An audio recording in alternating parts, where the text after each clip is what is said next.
Ochojera muziveto munagona kanda Mwana wa Mulungu ozichepetsa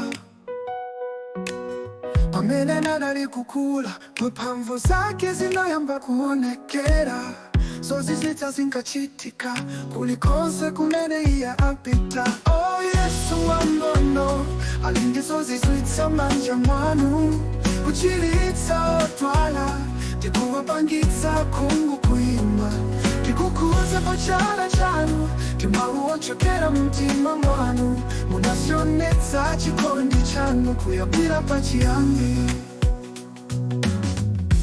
Gondo la ukwati mumzinda wa Kana,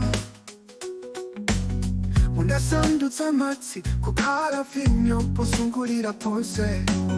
Alendo anadabwa ndichozizwa chimene adachiona, ndipo ophunzira anu adakhulupirira mu mphamvu yanu ndi maloto. Yesu wang'ono ali ndi zozizwitsa m'manja mwanu, kuchiritsa odwala ndi kuwapangitsa khungu kuyima, ndikukuza pa chala chanu ndi mawu ochokera mumtima mwanu. Munasionetsa chikondi chanu kuyambira pachiyambi. Inu munaukitsa mwana wamkazi wamasiye kwa kufa tsiku limenelo, ndipo inu munamuchiritsa wantchito wake mtuyo.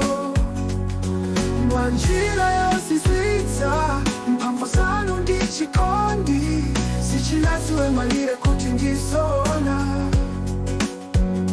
Ndipo ife tikukumanabe zozizwitsa zomwe inu mukuchita.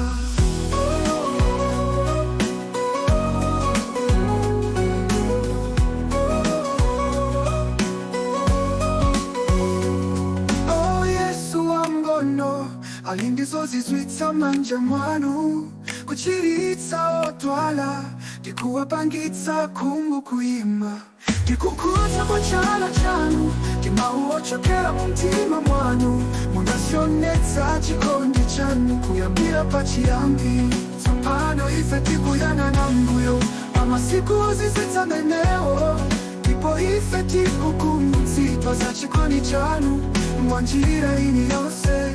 Inu mukuchitabe zozizwitsa miyoyo yathu lero.